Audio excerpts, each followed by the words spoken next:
Di sebuah masa ketika Indonesia masih bernama Hindia Belanda, lahirlah seorang anak yang kelak menjadi salah satu tokoh penting dalam perjalanan kemerdekaan bangsa. Anak itu bernama Ahmad Soebarjo. Ia lahir pada tanggal 23 Maret 1896 di Karawang, Jawa Barat. Masa kecil Ahmad Soebarjo berlangsung di tengah situasi penjajahan yang membuat rakyat pribumi hidup dalam keterbatasan. Meski demikian, keluarganya memiliki perhatian besar terhadap pendidikan dan masa depan anak-anaknya. Ayah Ahmad Soebarjo bekerja sebagai pegawai pemerintahan pada masa kolonial Belanda. Lingkungan keluarganya cukup terdidik dibandingkan kebanyakan rakyat pribumi saat itu. Sejak kecil, Ahmad Soebarjo dikenal sebagai anak yang tenang, cerdas, dan gemar membaca. Ia sering menghabiskan waktu untuk mempelajari berbagai buku yang membahas sejarah, politik, dan budaya. Kebiasaannya membaca membuat wawasannya berkembang lebih cepat dibandingkan anak-anak seusianya. Pada masa itu, kesempatan mendapatkan pendidikan sangat terbatas bagi rakyat Indonesia. Sekolah-sekolah terbaik hanya diperuntukkan bagi orang Belanda dan kalangan tertentu. Namun, Ahmad Soebarjo beruntung karena keluarganya mendukung penuh pendidikannya. Ia mulai belajar di sekolah dasar ELS atau Europese Lagere School, sekolah yang umumnya diperuntukkan bagi anak-anak Eropa. Di sana, Ahmad Soebarjo mulai melihat secara langsung perbedaan perlakuan antara pribumi dan bangsa penjajah. Walau masih kecil, ia mulai memahami bahwa bangsanya hidup dalam ketidakadilan. Banyak rakyat Indonesia diperlakukan rendah dan tidak memiliki kebebasan menentukan nasib sendiri. Pengalaman itu meninggalkan kesan mendalam dalam pikirannya. Ia mulai bertanya-tanya mengapa bangsa sendiri harus tunduk di tanah kelahirannya.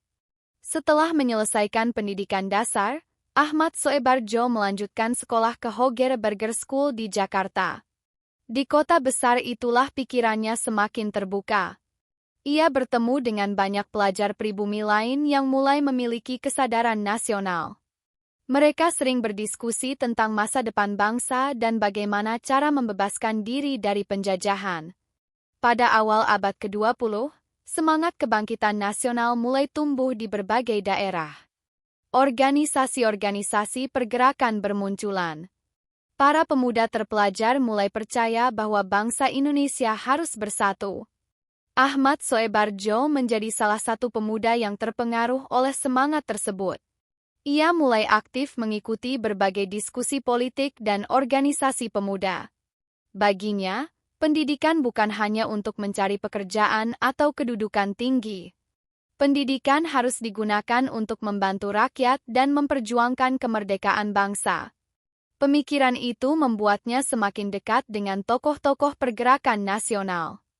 Suasana politik pada masa itu semakin memanas. Pemerintah kolonial Belanda mulai khawatir terhadap munculnya kesadaran nasional di kalangan pemuda pribumi. Banyak organisasi diawasi dengan ketat. Namun, tekanan itu tidak membuat Ahmad Soebarjo mundur. Justru ia semakin yakin bahwa bangsa Indonesia harus memiliki keberanian untuk melawan penjajahan.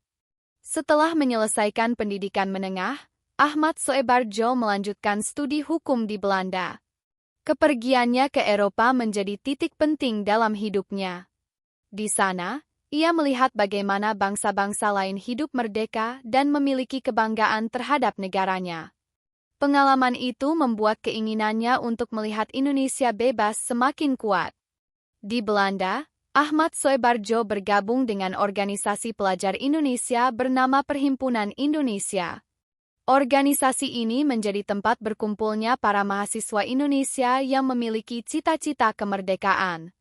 Mereka berdiskusi, menyusun gagasan, dan memperkenalkan perjuangan Indonesia kepada dunia internasional. Ahmad Soebarjo dikenal sebagai sosok yang pandai berbicara dan memiliki kemampuan diplomasi yang baik. Ia percaya bahwa perjuangan kemerdekaan tidak hanya dilakukan dengan perlawanan fisik, tetapi juga melalui jalur diplomasi dan pemikiran politik. Kemampuannya bergaul dengan banyak orang membuatnya dihormati oleh sesama mahasiswa Indonesia maupun tokoh-tokoh asing. Selama berada di Belanda, Ahmad Soebarjo semakin memahami pentingnya persatuan. Ia menyadari bahwa Indonesia terdiri dari berbagai suku, bahasa, dan budaya. Jika rakyat terus terpecah, penjajah akan tetap berkuasa. Karena itu, ia mulai menanamkan keyakinan bahwa seluruh rakyat Indonesia harus berdiri sebagai satu bangsa. Pemikiran Ahmad Soebarjo terus berkembang seiring waktu. Ia tidak lagi sekadar seorang pelajar dari Karawang. Ia telah berubah menjadi seorang pemuda nasionalis yang memiliki cita-cita besar untuk kemerdekaan Indonesia. Perjalanan hidupnya baru saja dimulai, namun semangat perjuangannya mulai menyala terang. Kelak, Ahmad Soebarjo akan menjadi salah satu tokoh penting dalam sejarah Indonesia. Perannya dalam diplomasi dan perjuangan kemerdekaan akan dikenang oleh bangsa ini. Namun semua itu berawal dari seorang anak kecil yang tumbuh di tengah penjajahan dan berani bermimpi tentang Indonesia yang merdeka. Setelah menyelesaikan pendidikan menengah di Hindia Belanda, Ahmad Soebarjo melanjutkan studinya ke Belanda. Perjalanan menuju Eropa pada awal abad ke-20 bukanlah hal yang mudah. Hanya sedikit pribumi yang memiliki kesempatan untuk belajar di luar negeri. Namun bagi Ahmad Soebarjo, pendidikan adalah jalan untuk memperkuat perjuangan bangsa. Saat tiba di Belanda, Ahmad Soebarjo merasakan suasana yang sangat berbeda dibanding tanah airnya. Kota-kota di Eropa tampak maju, masyarakatnya hidup lebih bebas, dan rakyat memiliki hak untuk menyampaikan pendapat. Pengalaman itu membuatnya semakin sadar bahwa rakyat Indonesia hidup dalam penjajahan yang mengekang kebebasan. Ia kemudian melanjutkan pendidikan hukum di Universitas Leiden, salah satu universitas terkenal di Belanda. Di lingkungan akademik itulah pemikirannya berkembang semakin luas. Ahmad Soebarjo tidak hanya belajar tentang hukum, tetapi juga mempelajari politik internasional, diplomasi, dan sejarah perjuangan bangsa-bangsa lain melawan penjajahan. Di Belanda, Ahmad Soebarjo bertemu dengan banyak mahasiswa Indonesia dari berbagai daerah. Mereka berasal dari Jawa, Sumatera, Sulawesi, hingga Maluku. Walaupun memiliki latar belakang budaya berbeda, mereka memiliki satu tujuan yang sama, yaitu melihat Indonesia merdeka. Pada masa itu, organisasi pelajar Indonesia bernama Perhimpunan Indonesia menjadi pusat gerakan nasionalisme di Eropa. Organisasi ini sebelumnya bernama Indische Vereniging, namun kemudian berubah nama untuk menegaskan identitas bangsa Indonesia. Ahmad Soebarjo aktif bergabung dalam organisasi tersebut dan ikut menyebarkan gagasan kemerdekaan. Di dalam Perhimpunan Indonesia, para mahasiswa sering mengadakan diskusi panjang tentang masa depan tanah air. Mereka membahas strategi perjuangan, pentingnya persatuan nasional, dan cara memperkenalkan perjuangan Indonesia kepada dunia internasional. Ahmad Soebarjo dikenal sebagai sosok yang cerdas dan tenang saat berbicara. Ia mampu menyampaikan pendapat dengan jelas dan diplomatis. Bersama tokoh-tokoh muda lainnya, Ahmad Soebarjo mulai memperkenalkan istilah Indonesia sebagai identitas bangsa yang harus bersatu. Pada masa penjajahan, rakyat di berbagai daerah sering dipisahkan berdasarkan suku dan wilayah. Namun para pemuda di Belanda percaya bahwa kemerdekaan hanya dapat dicapai jika seluruh rakyat bersatu sebagai satu bangsa. Ahmad Soebarjo juga mulai aktif menghadiri berbagai pertemuan internasional. Ia berusaha menjelaskan kepada dunia bahwa rakyat Indonesia hidup di bawah penjajahan dan berhak menentukan nasib sendiri. Baginya, perjuangan kemerdekaan bukan hanya dilakukan di medan perang, tetapi juga melalui diplomasi dan dukungan internasional. Kemampuan Ahmad Soebarjo dalam berbicara dan bernegosiasi membuatnya semakin dihormati.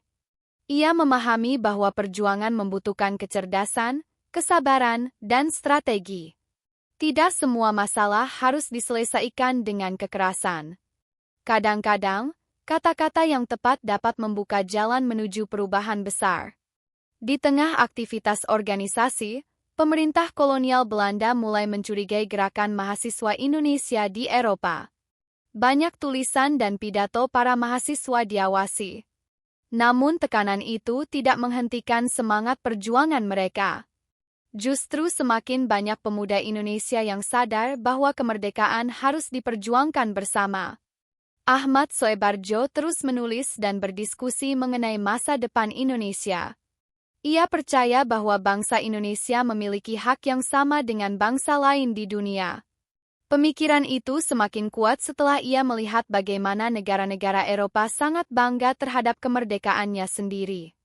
Selain aktif dalam organisasi, Ahmad Soebardjo juga membangun hubungan dengan tokoh-tokoh asing yang mendukung perjuangan bangsa terjajah. Ia memahami pentingnya dukungan internasional dalam perjuangan politik. Pengalaman itu menjadi bekal penting yang kelak sangat berguna ketika Indonesia mempersiapkan kemerdekaan. Semangat nasionalisme di kalangan mahasiswa Indonesia terus berkembang. Mereka mulai percaya bahwa kemerdekaan bukan lagi sekadar mimpi. Walaupun jalan menuju kebebasan masih panjang, keyakinan itu semakin kuat di hati para pemuda. Bagi Ahmad Soebardjo, masa belajar di Belanda bukan hanya tentang pendidikan formal. Masa itu menjadi sekolah kehidupan yang membentuk dirinya menjadi seorang diplomat dan pejuang bangsa. Ia belajar bahwa perjuangan membutuhkan ilmu, persatuan, dan keberanian untuk menghadapi penjajahan. Tahun demi tahun berlalu. Ahmad Soebardjo akhirnya menyelesaikan studinya dan bersiap kembali ke tanah air. Namun ia pulang bukan sebagai mahasiswa biasa. Ia kembali dengan semangat baru dan tekad kuat untuk membantu perjuangan kemerdekaan Indonesia. Sekembalinya ke Indonesia, Ahmad Soebardjo membawa pengalaman internasional dan jaringan pergerakan yang luas. Semua pelajaran yang ia dapatkan di Belanda akan menjadi bagian penting dalam perjalanan bangsa menuju kemerdekaan. Perjuangannya baru saja dimulai. Di masa depan, Ahmad Soebardjo akan memainkan peran besar dalam peristiwa-peristiwa penting menjelang proklamasi kemerdekaan Indonesia tahun 1945. Tahun 1942 menjadi titik perubahan besar dalam sejarah Indonesia. Kekuasaan Belanda yang telah berlangsung ratusan tahun akhirnya runtuh setelah Jepang datang dan menguasai Hindia Belanda.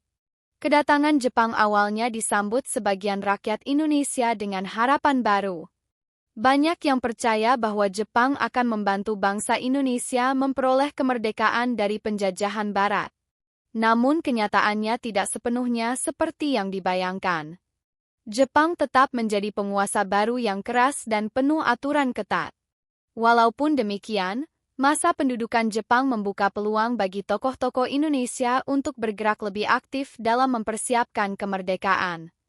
Salah satu tokoh yang memainkan peran penting pada masa itu adalah Ahmad Soebardjo.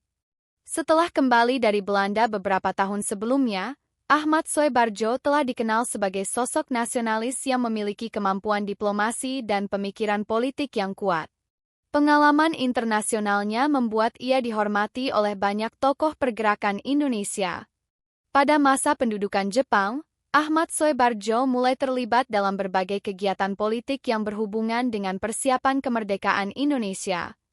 Jepang berusaha menarik dukungan rakyat Indonesia dengan membentuk berbagai organisasi dan melibatkan tokoh-tokoh nasional dalam pemerintahan. Walaupun berada di bawah pengawasan Jepang, Ahmad Soebardjo dan para pemimpin bangsa lainnya memanfaatkan kesempatan tersebut untuk memperkuat persatuan nasional. Mereka memahami bahwa situasi Perang Dunia sedang mengubah peta kekuatan internasional. Jika Jepang kalah perang, maka kesempatan Indonesia untuk merdeka bisa terbuka lebih besar. Suasana Indonesia pada masa itu penuh ketegangan. Rakyat hidup dalam kesulitan akibat perang. Banyak bahan makanan sulit didapatkan. Kerja paksa atau romusha membuat penderitaan rakyat semakin berat. Namun di balik semua kesulitan itu, semangat kemerdekaan justru tumbuh semakin kuat. Ahmad Soebardjo sering berdiskusi dengan tokoh-tokoh nasional lain seperti Soekarno, Muhammad Hatta, dan tokoh pemuda lainnya. Mereka membicarakan masa depan Indonesia dan langkah-langkah yang harus dilakukan jika kesempatan merdeka datang. Sebagai seorang diplomat, Ahmad Soebarjo dikenal memiliki kemampuan menenangkan situasi dan menjembatani perbedaan pendapat. Dalam banyak pertemuan, ia sering menjadi penghubung antara kelompok tua dan kelompok muda. Ia percaya bahwa kemerdekaan harus dicapai dengan persatuan, bukan perpecahan. Ketika Jepang mulai terdesak dalam Perang Dunia Kedua, situasi politik berubah semakin cepat. Tentara Jepang mulai kehilangan kekuatan di berbagai wilayah Asia. Kabar kekalahan Jepang perlahan sampai ke telinga para pemimpin Indonesia. Mereka sadar bahwa saat penting bagi bangsa Indonesia sudah semakin dekat. Pada tahun 1945, Jepang membentuk BUPKI atau Badan Penyelidik Usaha-Usaha Persiapan Kemerdekaan Indonesia. Badan ini dibentuk untuk mempersiapkan kemungkinan kemerdekaan Indonesia di masa depan. Ahmad Soebarjo ikut terlibat dalam berbagai pembicaraan penting yang berkaitan dengan persiapan negara baru. Di dalam berbagai sidang dan diskusi, para tokoh bangsa mulai membahas dasar negara, pemerintahan, dan cita-cita Indonesia merdeka. Walaupun berada dalam pengawasan Jepang, mereka diam-diam sedang menyusun fondasi bagi lahirnya sebuah negara merdeka. Ahmad Soebarjo memainkan peran penting dalam komunikasi politik antar tokoh nasional. Ia memahami bahwa persatuan menjadi hal paling penting di tengah situasi yang penuh ketidakpastian. Jika para pemimpin saling berselisih, kesempatan emas untuk merdeka bisa hilang begitu saja. Pada pertengahan tahun 1945, kabar menyerahnya Jepang kepada sekutu mulai terdengar. Para pemuda Indonesia segera mendesak agar kemerdekaan diproklamasikan secepat mungkin tanpa menunggu izin Jepang. Situasi menjadi semakin tegang karena terdapat perbedaan pandangan antara golongan muda dan golongan tua. Ahmad Soebarjo berusaha menjaga agar konflik tidak berubah menjadi perpecahan. Ia memahami semangat para pemuda yang ingin segera bertindak. Namun ia juga mengerti pentingnya menjaga stabilitas dan keselamatan bangsa dalam situasi yang sangat berbahaya. Di tengah ketegangan itu, Ahmad Soebarjo terus bergerak sebagai penengah dan diplomat. Kemampuannya berbicara dengan tenang membuat banyak pihak menghormatinya. Ia percaya bahwa kemerdekaan harus dipersiapkan dengan hati-hati agar Indonesia benar-benar siap berdiri sebagai negara merdeka. Hari-hari menjelang proklamasi menjadi masa paling menegangkan dalam hidup para pejuang bangsa. Setiap keputusan dapat menentukan nasib jutaan rakyat Indonesia. Ahmad Soebarjo berada di tengah pusaran sejarah itu, membantu menjaga komunikasi dan persatuan di antara para tokoh kemerdekaan. Tidak lama lagi, dunia akan menyaksikan lahirnya sebuah bangsa baru bernama Indonesia. Dan Ahmad Soebarjo akan menjadi salah satu tokoh penting yang membantu membuka jalan menuju hari bersejarah tersebut. Tanggal 15 Agustus 1945 menjadi hari yang sangat penting bagi perjalanan bangsa Indonesia. Pada hari itu, Jepang resmi menyerah kepada sekutu setelah kota Hiroshima dan Nagasaki dihancurkan oleh bom atom. Kabar kekalahan Jepang segera menyebar ke berbagai wilayah, termasuk Indonesia. Para pemuda Indonesia melihat momen itu sebagai kesempatan emas untuk segera memproklamasikan kemerdekaan. Namun situasi tidak berjalan dengan mudah. Di kalangan para pemimpin bangsa, muncul perbedaan pendapat mengenai cara dan waktu memproklamasikan kemerdekaan. Golongan muda ingin proklamasi dilakukan secepat mungkin tanpa campur tangan Jepang. Mereka khawatir jika terlalu lama menunggu, sekutu akan datang dan mengambil alih Indonesia sebelum kemerdekaan diumumkan. Di sisi lain, golongan tua seperti Soekarno dan Muhammad Hatta ingin bertindak lebih hati-hati. Mereka mempertimbangkan keselamatan rakyat dan situasi politik yang masih sangat berbahaya. Di tengah ketegangan itu, Ahmad Soebarjo memainkan peran penting sebagai penengah. Ia memahami semangat para pemuda yang ingin segera merdeka.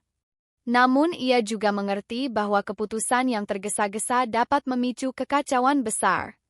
Pada malam hari tanggal 15 Agustus, para pemuda mengadakan rapat rahasia di Jakarta. Tokoh-tokoh muda seperti Soekarni, Wikana, dan Chahrul Saleh mendesak agar kemerdekaan diproklamasikan paling lambat keesokan harinya. Mereka bahkan mendatangi rumah Soekarno untuk menekan agar proklamasi segera dilakukan. Perdebatan berlangsung panas. Soekarno tetap menolak untuk bertindak terburu-buru. Ia ingin memastikan bahwa proklamasi dilakukan dengan persiapan matang agar tidak menimbulkan pertumpahan darah. Ketegangan antara golongan muda dan golongan tua semakin memuncak. Karena khawatir Soekarno dan Hatta akan dipengaruhi Jepang, para pemuda akhirnya mengambil tindakan drastis. Pada dini hari tanggal 16 Agustus 1945, Soekarno dan Hatta dibawa ke sebuah daerah bernama Rengas Dengklok di Karawang. Tujuan mereka adalah menjauhkan kedua tokoh itu dari pengaruh Jepang dan mendesak agar proklamasi segera diumumkan. Peristiwa itu membuat suasana Jakarta semakin tegang. Banyak tokoh nasional terkejut mendengar kabar penculikan tersebut. Ahmad Soebardjo segera bergerak untuk mencari jalan keluar. Ia memahami bahwa jika konflik antara golongan muda dan tua terus membesar, persatuan bangsa bisa terancam. Sebagai diplomat yang dihormati oleh kedua pihak, Ahmad Soebardjo mulai melakukan pendekatan kepada para pemuda. Ia mencoba meyakinkan mereka bahwa Soekarno dan Hatta tetap berkomitmen terhadap kemerdekaan Indonesia. Ahmad Soebardjo juga menjamin bahwa proklamasi akan dilakukan secepat mungkin. Dengan tenang dan penuh keyakinan, Ahmad Soebardjo berdiskusi dengan para pemuda di Jakarta. Ia memahami emosi dan semangat mereka, namun ia juga menekankan pentingnya persatuan nasional. Baginya, kemerdekaan tidak boleh dicapai dengan perpecahan di antara sesama pejuang bangsa. Akhirnya Ahmad Soebardjo berhasil mencapai kesepakatan dengan golongan muda. Ia memberikan jaminan bahwa proklamasi akan diumumkan pada tanggal 17 Agustus 1945. Kesepakatan itu menjadi titik penting yang membantu meredakan ketegangan. Setelah memperoleh persetujuan, Ahmad Soebardjo bersama beberapa tokoh lainnya segera berangkat menuju Rengas Dengklok untuk menjemput Soekarno dan Hatta. Perjalanan itu berlangsung dalam suasana penuh kecemasan. Tidak ada yang tahu bagaimana situasi politik akan berubah dalam hitungan jam. Ketika tiba di Rengas Dengklok, Ahmad Soebardjo berbicara langsung dengan para pemuda yang menjaga Soekarno dan Hatta. Dengan kemampuan diplomasi dan sikap tenangnya, ia berhasil meyakinkan mereka bahwa proklamasi benar-benar akan dilaksanakan. Akhirnya Soekarno dan Hatta dibawa kembali ke Jakarta pada malam hari. Ketegangan yang sebelumnya hampir memecah persatuan bangsa perlahan mulai mereda. Semua tokoh kini fokus pada satu tujuan besar, yaitu mempersiapkan proklamasi kemerdekaan Indonesia. Malam itu menjadi salah satu malam paling menentukan dalam sejarah bangsa Indonesia. Para tokoh nasional berkumpul untuk menyusun teks proklamasi yang akan mengubah nasib jutaan rakyat Indonesia. Ahmad Soebardjo kembali memainkan peran penting dalam proses tersebut. Ia membantu menjaga komunikasi antar tokoh dan memastikan semua pihak tetap bersatu. Tanpa kemampuan diplomasi dan ketenangannya, konflik antara golongan muda dan tua mungkin akan berkembang menjadi perpecahan besar. Peristiwa Rengas Dengklok membuktikan bahwa perjuangan kemerdekaan tidak hanya tentang keberanian melawan penjajah, tetapi juga tentang kemampuan menjaga persatuan di tengah perbedaan pendapat. Kini, fajar kemerdekaan sudah semakin dekat. Dalam hitungan jam, bangsa Indonesia akan memasuki babak baru dalam sejarahnya sebagai negara merdeka.